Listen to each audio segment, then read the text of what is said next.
Huyu mama hapa anaitwa Adenike bwana. Adenike alikuwa ametoka ameiacha familia yake, amesafiri, ameenda mjini Lagos kikazi. Na hapa alikuwa amefika hotelini, alipofika hotelini akaonyesha tiketi yake, wakampa funguo moja kwa moja akaingia kwenye chumba na picha ya familia yake alikuwa hajaisahau. Siku inayofuata, kesho yake ndio ilikuwa siku ya representation. Inabidi aelezee masuala ya umeme, maana nchi yao ya Nigeria ilikuwa inasumbuliwa sana na masuala ya umeme. Akatoa speech yake pale nzuri na watu wakaipenda sana eti. Sasa bi mkubwa anavyoendelea kuongea, pembeni yake kulikuwa kuna dogo mmoja. Yeye alikuwa anamwangalia sana tu, anampandisha juu mpaka chini anamshusha. Yeye bi mkubwa alikuwa anaendelea tu kutoa speech. Baada ya speech kuisha, walienda kupata break kidogo. Yule dogo moja kwa moja akamfuata mama bwana. Akamwambia umeendesha vizuri sana speech yako, nimeipenda. Bi mkubwa akauliza kwani wewe nani? Dogo akajitambulisha moja kwa moja pale kwamba mimi naitwa Chidi, kampuni yangu ni ndogo sana ndo inaanza mzee. Bi mkubwa alimpongeza sana dogo, akamwambia pambana, utafika mbali. Kwa dogo akamwomba mama amnunulie vinywaji na waendelee kupiga stori mbalimbali ili ajue vitu vingi mzee. Bi mkubwa naye hakuwa na shaka, akamkubalia, wakaagiza vinywaji pale, wakawa wanapiga stori, wakapiga stori nyingi sana. Yaani watu hao walitokea kuzoeana kwa muda mchache eti. Sasa wakiwa wanaendelea kupiga stori, bwana mdogo inaonekana kuna mambo, akawa analeta stori fulani hivi. Bi mkubwa akawa anataka ajichenge hivi. Ila bahati mbaya bi mkubwa akawa amedondosha kadi yake ya kufungulia mlangoni. Yaani huo ndo ufunguo. Kwa bi mkubwa akawa anamwangalia na dogo kamvuta pale anamsifia nini.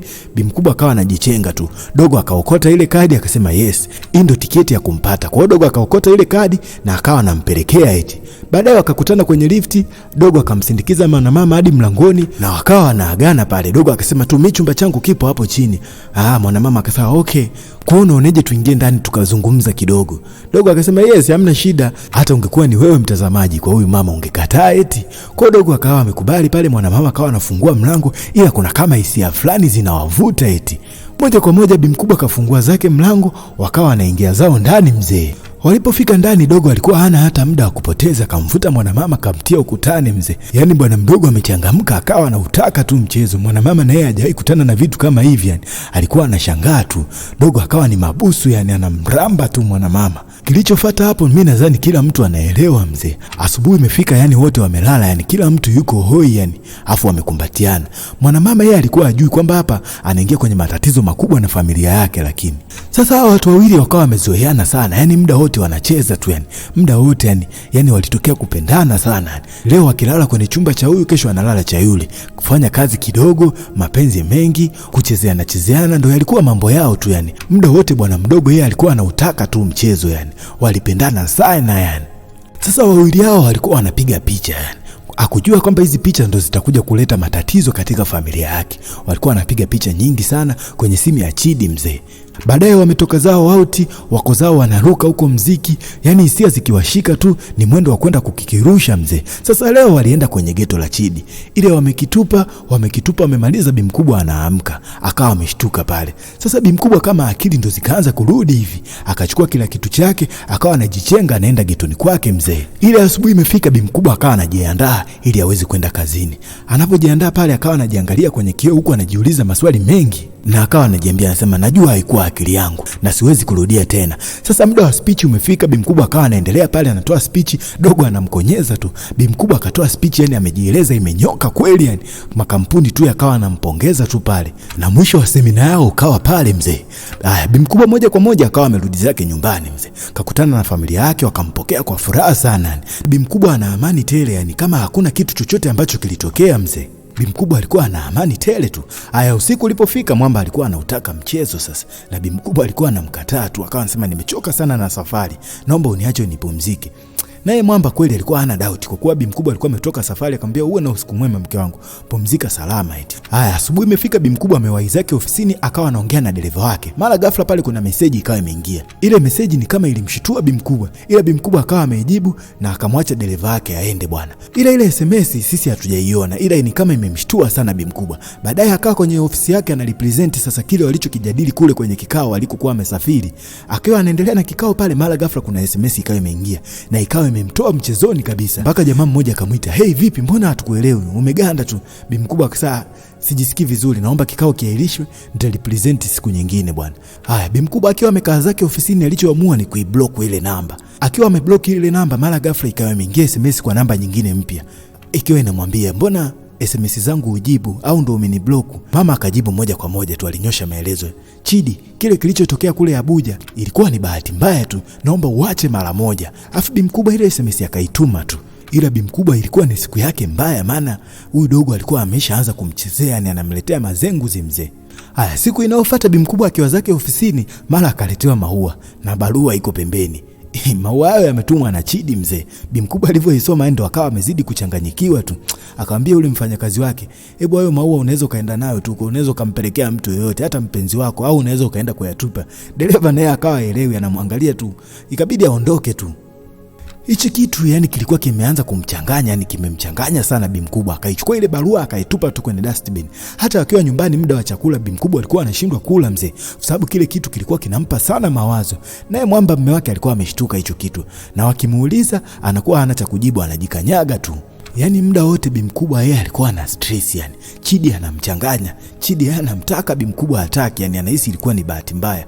Bi mkubwa usiku ulikuwa umefika, dogo akatuma hadi kwenye email, kwa sababu kwenye namba zote alikuwa amemblock, akamtumia SMS kwenye email kwamba familia yako naijua, najua kila kitu kuhusu familia yako. Yani watoto wako wote wawili mimi nawajua, mume wako namjua, anafanya kazi gani najua, na nitamwambia mume wako kwamba wewe ni mwanamke wa namna gani. Hichi kitu kilikuwa kinamchanganya sana bi mkubwa.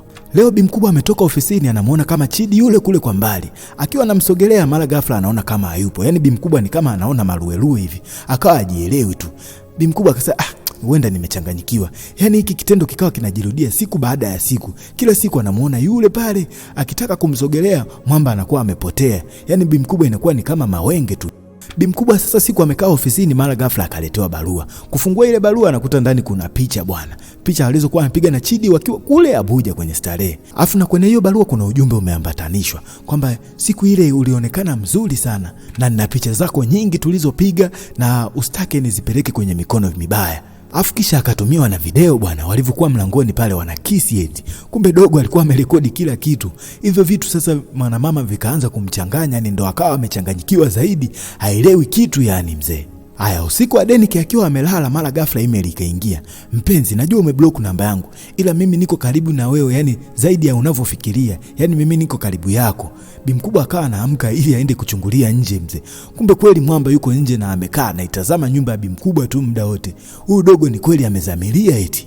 Siku inayofuata bi mkubwa amefika ofisini, wakaanza kumlalamikia kwamba saizi umepoteza umakini na umeshuka sana kiwango kwenye ufanisi wa kazi yako na unapoteza sana wateja. Kama umechoka hii kazi, naomba hii nafasi waachie watu wengine. Bi mkubwa akaomba msamaha, akasema ni matatizo ya kifamilia tu, nikiyaweka sawa nitakaa sawa bosi. Haya, huku nyumbani bwana, Mwamba akiwa anaendelea kuhudumia familia yake, mara mlango unagongwa. Kuna mzigo umetumwa pale na Mwamba hakuwa na budi, ikabidi upokee. Sasa katika kupokea, mle ndani kuna mazawadi mbalimbali, sijui machokoleti, mashampeni, manini, afu kuna ujumbe akawa amepatiwa. Sasa huo ujumbe unaonekana moja kwa moja umetoka kwa Chidi bwana. Afu kio umeandikwa, hii ni zawadi pekee nampatia mwanamke wangu aliyebadilisha maisha yangu wakati tukiwa pamoja, na naamini hivi karibuni tutakuwa wote pamoja. Mwamba alivyosoma akawa amechanganyikiwa mzee, akawa haelewi. Sasa watoto wenyewe walikuwa busy tu na hivyo vitu. Mwamba anapojiuliza maswali mengi, Mwamba akawaambia watoto wake, hebu subirini mama yenu arudi ndo mtavila hivyo vitu. Ngoja akija kuna vitu tu tuviweke sawa. Kwa hiyo ikabidi watumie kile chakula walichokuwa wamekiandaa bwana. Mama hao anarudi kwa furaha nini, na watoto wakawa wamemfurahia mzee. Mama aliviona vile vitu na akawa ameuliza vimetoka wapi. Mwamba akasema kwa huyo mtu mtakayekutana hivi karibuni. Bi mkubwa akabadili gia juu. Akasa, huyu ni rafiki yangu mmoja anaitwa Janet, ndo aliyenitumia, ana kawaida ya kunitumia zawadi bwana. Na akapotezea ni hayo mambo kama hayakuwepo kabisa mzee. Kubwa kavuta kiti moja kwa moja ameenda kukaa ili wale. Mwamba kauliza, kweli huyo rafiki yako Janet ndo akuletee perfume, champagne na kuandikia ujumbe kama huo? Bi mkubwa akawa anajikanyaga tu pale anavyojibu, ila Mwamba hakulizishwa na yale majibu kabisa eti. Haya, baada ya wiki moja kuisha, wakawa wametoka out kama familia eti. Bi mkubwa ila wakiwa wamekaa pale alikuwa na mawenge tu, maana alikuwa anaelewa Mwamba muda wote anaweza katokea na akaharibu. Bi mkubwa wakati anajikanyaga, watoto wanaendelea kupata msosi, Mume wake anamuuliza vipi, akasema naomba niende washroom mara moja ili niweze kujiweka sawa. Bi mkubwa amefika washroom, anagonga chumba cha kwanza, anaambiwa kuna mtu, anagonga cha pili, anaambiwa kuna mtu. Ikabidi akae pembeni ili aweze kusubiri. Mara ghafla Mwamba Chidi akawa ameingia hapo hapo mzee. Bi mkubwa akawa ameshangaa sana. Mwamba akamchukua, akamkwida, akamweka ukutani.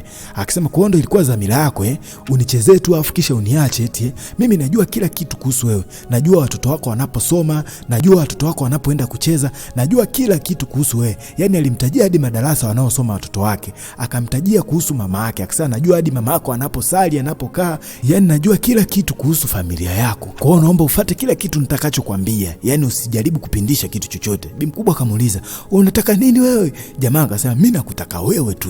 Yani mimi nakutaka wewe tu. Yani ulifikiri utanichezea tu. Kwa hiyo naomba wiki ijayo nitakwambia sehemu tukutane. Na usipokuja nitaenda shuleni kwa watoto wako, nitawaambia kila kitu. Yani nitaharibu kila kitu." Yani Mwamba ni kama amechanganyikiwa mzee. Na dogo cha kumalizia akasema, "Usipotii nitamwambia mume wako kila kitu, nitajitambulisha na nitatuma video kwa washirika wenzio, yani wa kanisani kwako." Bi mkubwa alilia sana mzee. Na usiku ulipofika Mwamba ikabidi aulize, sasa tutaishi hivi mpaka lini? Maana toka umerudi hiyo safari sikuelewi, yani umekuwa ni mtu wa tofauti. Bi mkubwa yeye alichodai akasema, "Nimechoka tu, yani huenda nimekuwa nimechoka vibaya." Mwamba akasema, "Hapana, naomba unieleze. Mimi ndo na yeye kujua wewe na tumekaa muda mrefu. Niambie kuna nini?" Bi mkubwa akiwa anamwangalia pale, mara ghafla kuna SMS ikawa imeingia. Mwamba akasema, "Huyu nani?" Mwamba kuchukua simu, Bi mkubwa akamnyang'anya, akasema, "Ni mambo ya kazi tu." Mambo ya kazi usiku saa hizi? Mwamba ndo sasa akaanza kuingia na mashaka. Akawa analalamika, amepaniki pale yani. Akamwambia, "Hao ndo mwanaume mwingine, hao ndo mahusiano yako mengine. Naomba uniambie tu." Bi mkubwa yeye alikuwa ajibu, anamwangalia tu. Mwamba akasema, "Sema tu, maana wewe sikuelewi tangu umerudi umekuwa na mambo yani na tabia za ajabu."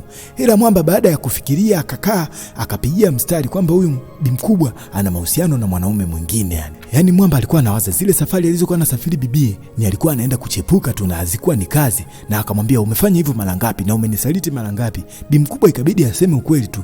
Akasema, "Ni mara nyingi tu, ila ilikuwa ni bahati mbaya." Mwamba ndo akaanza kufikiria sasa. Alivyokuwa anaagwa anaenda nchi fulani, ilikuwa ni mambo tu ya kwenda kwa mwanaume na haikuwa ni kazi mwe. Kwa Mwamba alizidi kuchanganyikiwa sana mzee. Na akasema, "Huyo mwanaume ni nani?" Bi mkubwa ikabidi tu aseme, "Ni Chidi na ananifuatilia sana na anaifuatilia sana familia yangu na kila kitu anajua kuhusu familia yangu." Ndo Mwamba alichanganyikiwa kabisa yani. Haya, siku inayofuata ilipofika wakamuita polisi officer. Na Bi mkubwa akaeleza kila kitu kuhusu Mwamba yani. Polisi na akawa anauliza, "Kama kuna ushahidi wowote mnaweza kunipa, kama kuna SMS, email alizotuma, zawadi nini, vyote mnipe ili niweze kuvitumia katika upelelezi." Bi mkubwa akatoa simu yake akampa polisi pale. Polisi baada ya kukagua akasema hili ni kosa kabisa kisheria. Yani hili kabisa ni kosa la jinai na huyu inabidi afungwe.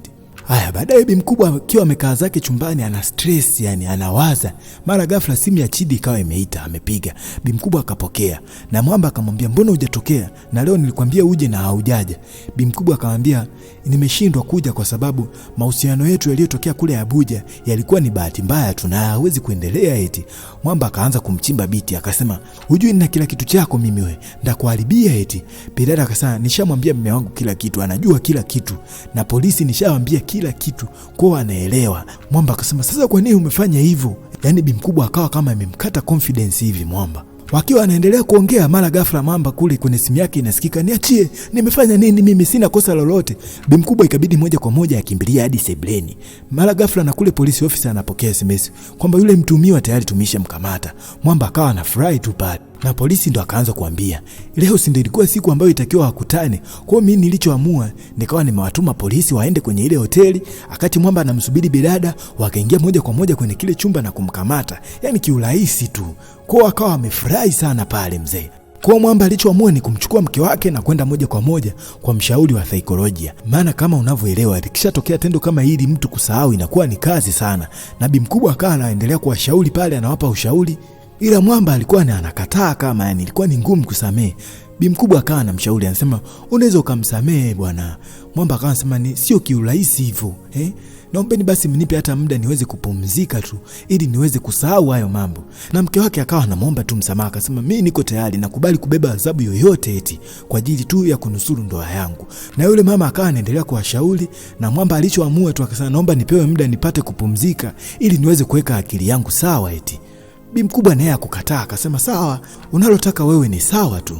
Na huku Mwamba akawa amepandishwa mahakamani eti na akawa anasomewa mashtaka yake. Na Mwamba hakukutwa na kosa moja, yani Mwamba baada ya upelelezi walimkuta na makosa mengi, mara kuuza madawa ya kulevya. Kwa hiyo alichoamua ni kumfunga, yani kifungo cha miaka 30 jela, na hakukuwa na mtu wa kumtetea. Huku familia ikawa imerudi kama kawa, wako zao mezani wanakula, wanaenjoy, furaha zimerudi kama kawaida, ila kila mtu alikuwa analala chumba chake yani. Na Bi mkubwa alikuwa anatamani sana kumfuata Mwamba, lakini alikuwa anashindwa kwa sababu haya matatizo kuyasahau ghafla hivi ilikuwa ni kazi. Na hata hivyo Mwamba alikuwa ametumia nguvu kubwa sana kubaki kwenye hii ndoa eti. Na mzigo wetu unakuwa unaishia hapo eti.